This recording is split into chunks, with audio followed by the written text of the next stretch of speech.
الحمد لله نحمده ونستعينه ونستغفره ونؤمن به ونتوكل عليه ونعوذ بالله من شرور أنفسنا ومن سيئات أعمالنا من يهده الله فلا مضل له ومن يضلله فلا هادي له ونشهد أن لا إله إلا الله وحده لا شريك له ونشهد أن سيدنا ومولانا محمدا عبده ورسوله أما بعد فأعوذ بالله من الشيطان الرجيم بسم الله الرحمن الرحيم الذين إن مكناهم في الأرض أقاموا الصلاة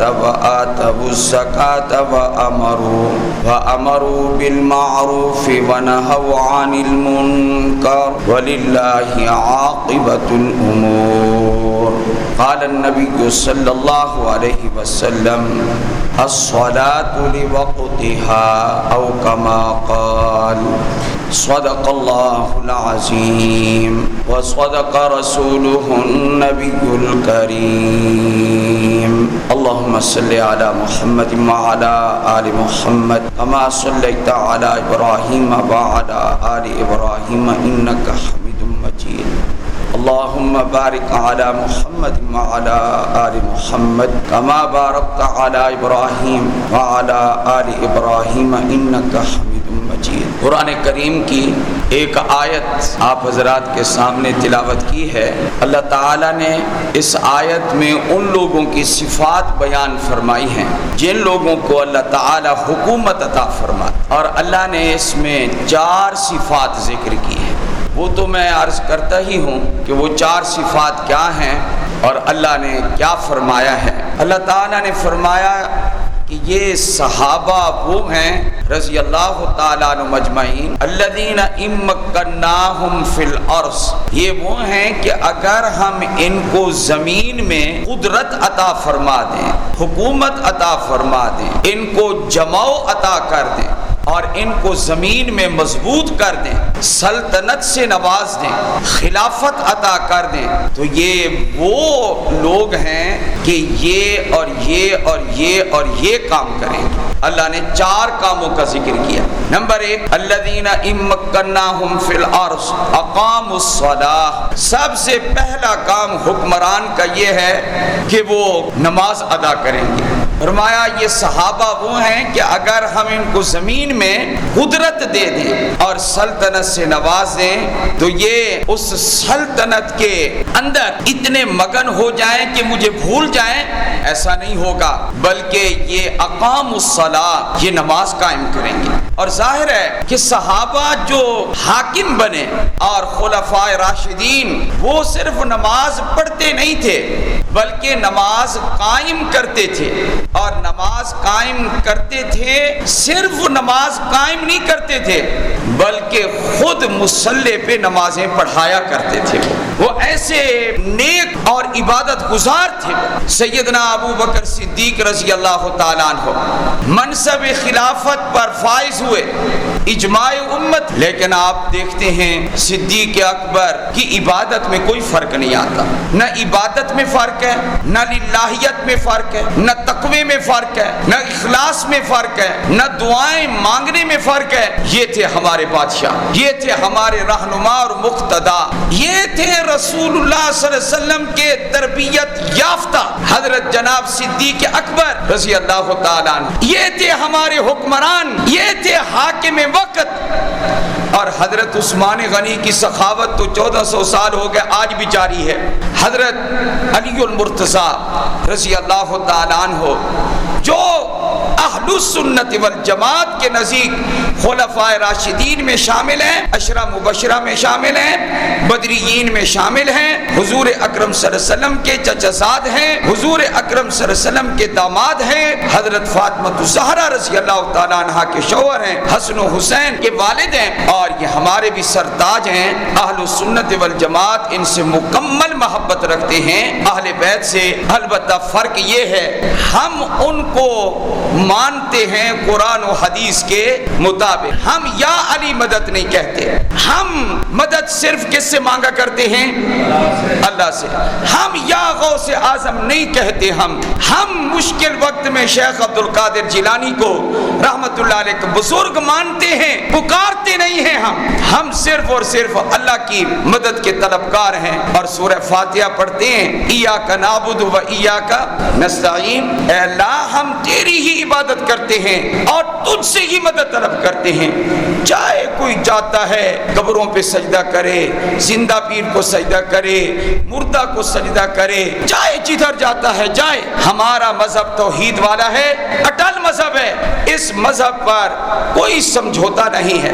اللہ تعالیٰ نے فرمایا 4 کام کریں گے اگر میں حکومت دے دوں۔ پہلا کام میں نے ذکر کیا، اقام الصلاۃ، کیا قائم کریں گے؟ نماز۔ ذرا دیکھتے ہیں کہ جب سے 77 سال ہو گئے پاکستان بنے کو، یہ جو 77 سال ہوئے ہیں پاکستان بنا ہے، اور غلام و انگریز کے، تم نے تو ذہن بھی انگریزی بنایا ہوا ہے، آزادی کا پتہ ہمیں اچھے طریقے سے ہے، اور نہ ہی تم لوگ انقلابات اور تحریکات کے متحمل ہو۔ تم بنگلہ دیش کے لوگ نہیں ہو، تمہارے اندر نہ طاقت ہے نہ ہمت ہے، تم پست ہمت ہو، تم بزدل لوگ ہو۔ دوسری بات کہ اللہ فرماتے ہیں اگر میں ان کو حکومت دے دوں یہ نماز قائم کریں گے، پہلا کام۔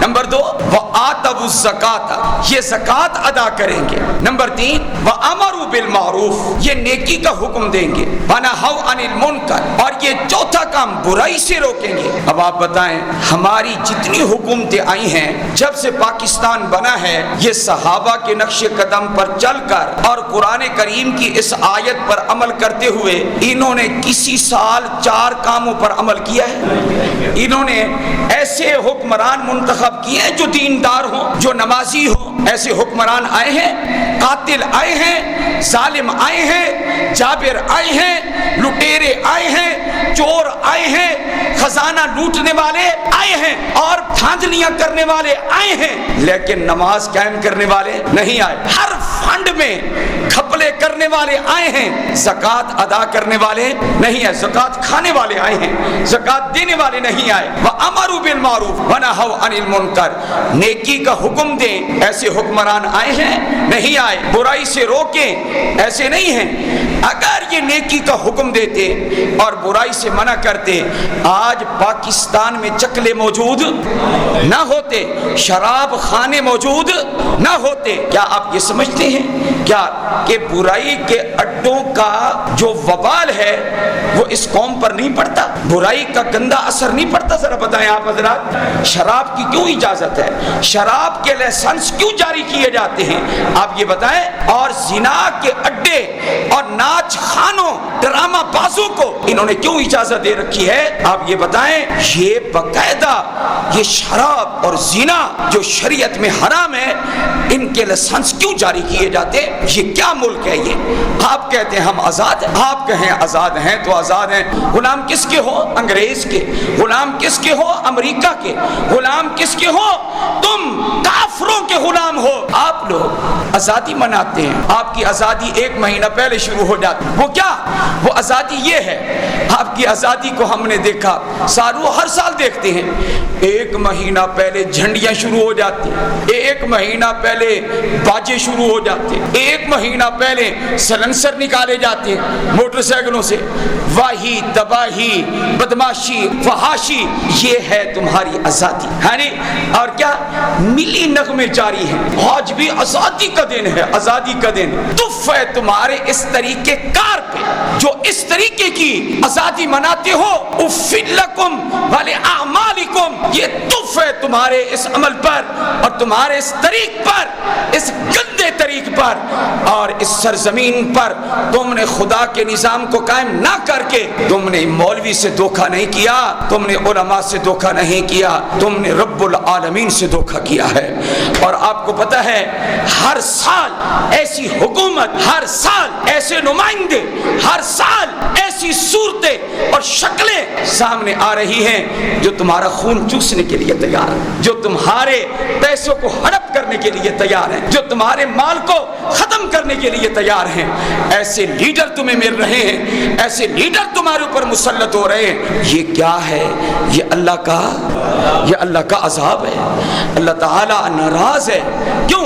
اس لیے کہ پتہ ہے چھکڑوں پہ سامان لا رہے تھے 77 سال پہلے جب ہجرت کر کے آ رہے تھے نا، چھکڑے، تانگے، بیل گاڑیاں، ان پر قافلے بچھڑے ہوئے، راستے میں سکھ قتل کر رہے ہیں، راستے میں ہندو قتل کر رہے ہیں، راستے میں عورتیں اغوا ہو رہی ہیں، راستے میں بچے ذبح کیے جا رہے ہیں۔ اتنی بڑی قربانی کر کے ہجرت کر کے آنے والے مسلمان، اس وقت تم نے کیا کہا تھا؟ پاکستان کا مطلب کیا؟ لا الہ الا اللہ۔ تم نے یہ کہا تھا، دھوکہ کیا یا نہیں کیا؟ ذرا بولو، دھوکہ دیا نا؟ 77 سال سے دھوکہ چلا آ رہا ہے، تمہیں آٹا کیسے سستا ملے گا؟ 77 سال سے دھوکہ کر رہے ہو، تمہیں بجلی کیسے سستی ملے گی؟ 77 سال سے دھوکہ کر رہے ہو، تمہیں گیس کیسے سستا ملے گا؟ 77 سال سے دھوکہ کر رہے ہو، تمہیں تیل کیسے سستا ملے گا؟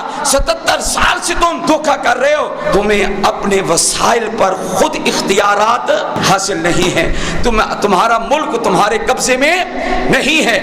اور تمہیں بتاؤں کہ جب فتح ہو جائے، جب کوئی ملک مل جائے، جب کوئی شہر مل جائے تو کیسے آزادی منانی چاہیے، فتح کا جشن منانا چاہیے۔ آپ کو سب پتہ ہے کہ کیا کیا اس ملک میں ہو رہا ہے، اور تم نے لا الہ الا اللہ کا صرف کلمہ پڑھ کے تم نے دھوکہ کیا تھا۔ آج کے حکمران اور ان کے آباء و اجداد شروع سے لے کر آج تک سب دھوکے باز ہیں، اور سب پاکستان خدا داد مملکت کے ساتھ زیادتیاں کرتے آ رہے ہیں۔ بلا وجہ پرچے بنائے جاتے ہیں، بلا وجہ ظالموں کو سپورٹ کی جاتی ہے، بلا وجہ ان کی پشت بنائی کی جاتی ہے، بلا وجہ علماء کو قتل کیا جاتا ہے، بلا وجہ پابندی لگائی جاتی ہے تقریروں پر، بلا وجہ حق گوئی پر ایک مہر لگا دی جاتی ہے اور حق گوئی پر پابندی لگا دی جاتی ہے۔ یہ ساری چیزیں اپنی جگہ پر ہیں، لیکن تم نے اللہ تعالیٰ کی اس دی ہوئی نعمت کی، پاکستان اللہ کا انعام ہے، اللہ کی نعمت ہے، لیکن تم نے اس کا شکر ادا نہیں کیا۔ شکر ادا کرنے کا کیا طریقہ ہوتا ہے؟ نبی علیہ السلام نے مکہ المکرمہ کو فتح فرمایا سن 8 ہجری میں۔ جب مکہ فتح ہو گیا، فاتح نے کسی پر ظلم نہیں کیا۔ آپ نے کیا فرمایا؟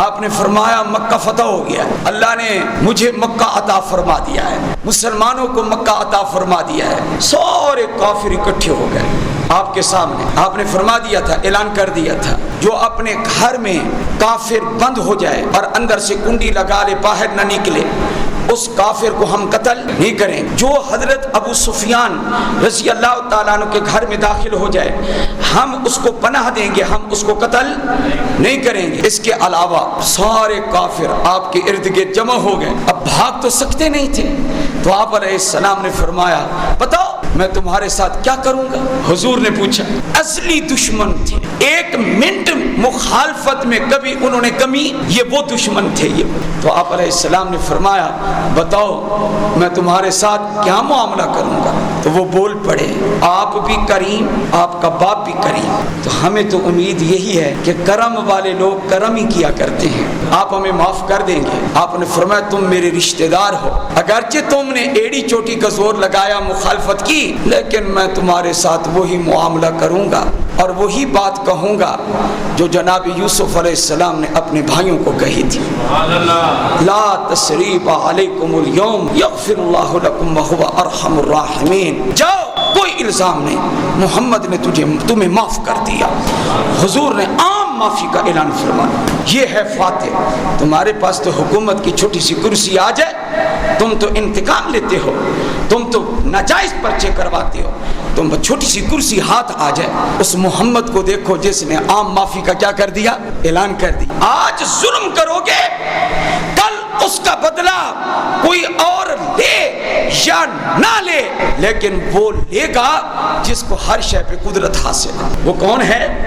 اللہ کی ذات. اس لیے آج چھوٹی سی کرسی, چند دن کی کرسی, وہ بھی تمہیں لوگ گالی نکالتے ہیں, وہ تمہاری عزت کا ہمیں پتہ ہے, وہ گالی نکالتے ہیں. اچھا میں نے بڑا غور تو مجھے پتہ چلا کیا اس کائنات میں اللہ نے سب سے زیادہ مخلوقات میں جس کو عزت دی ہے اس کا نام محمد ہے صلی اللہ علیہ وسلم. اتنی عزت اللہ نے آپ کو عطا فرمائی, تو دل بھی تو بڑا دیا تھا, جاؤ میں نے معاف کر دیا. ہاں مکہ والوں کو کہا. اب حرم شریف میں داخل ہونا تھا, حرم شریف کے اندر آپ کیسے داخل ہو رہے تھے, آج کے لوگ کیسے داخل ہوں گے؟ ڈھول. لیکن آؤ ذرا, یہ جشن جو تم مناتے ہو نا, شرم نہیں آتی؟ اور اس کو دل کا عارضہ ہو, ہارٹ اٹیک ہو جائے اس کو, یہی تربیت ہے تمہاری, یہی کام ہے تمہارا. نماز نہیں پڑھتے, مسجدوں کو آباد نہیں کرتے. انا للہ, یہ ہے تربیت ہماری. سکولوں میں بچیوں کو ناچنے کی تعلیم دیتے ہو, یہ کہاں کا اسلام ہے؟ یہ عرض کر رہا ہوں کہ ادھر آمنہ کے لال کو دیکھو, سب کہو سبحان اللہ صلی اللہ علیہ وسلم. حضور اکرم صلی اللہ علیہ وسلم اونٹنی پر ہیں اور آپ علیہ السلام حرم شریف مکۃ المکرمہ کعبۃ اللہ کے قریب قریب جا رہے, اونٹنی جا رہی. اللہ اکبر. جیسے جیسے اونٹنی قدم اٹھاتی جا رہی, آپ علیہ السلام کا سر مبارک ادب سے جھکتا جا رہا. اللہ اتنا جھکا اللہ کے ادب کے لیے, اللہ کی عظمت کے لیے, بیت اللہ کی توقیر کے لیے, اتنا سر جھکا کہ صحابی فرماتے میں نے اپنی آنکھوں سے دیکھا حضور کا یہ سر مبارک, یہ پیشانی مبارک, یہ پلان کی جو اگلی لکڑی ہے اس سے جا کے اتنا سر مبارک جھک گیا. اتنی عاجزی کے ساتھ فاتح اعظم داخل ہو رہا. یعنی یہ طریقہ جشن منانے کا. 14 اگست کو 2 رکعت نماز بھی کبھی پڑھی کہ اللہ نے پاکستان عطا فرمایا؟ بولو نا, اللہ کے سامنے سجدے کرو نا, نمازیں پڑھو نا. پاپا پاپا پا لگا رکھی ہے. اولاد کو کوئی تعلیم دو, کوئی سکھاؤ یہ کیا کرنا ہے کیا نہیں کرنا. صدقہ خیرات کرو, کوئی نوافل پڑھو. ہاری کوئی مسجد میں آ کر کہو اے اللہ تو نے ہمیں پاکستان عطا فرمایا, تیرا ہم شکر ادا کرتے اور تجھ سے ہم درخواست کرتے ہیں کہ یہاں خلفائے راشدین کے نظام کو رائج فرما دے. اے اللہ یہاں قرآن کا قانون نافذ فرما دے. یہ دعائیں کرنے کا دن ہے یا فحاشی عریانی کا دن ہے؟ اللہ تعالی ہم سب کو اصلاح کی توفیق عطا فرمائے. وآخر دعوانا ان الحمد للہ رب العالمین.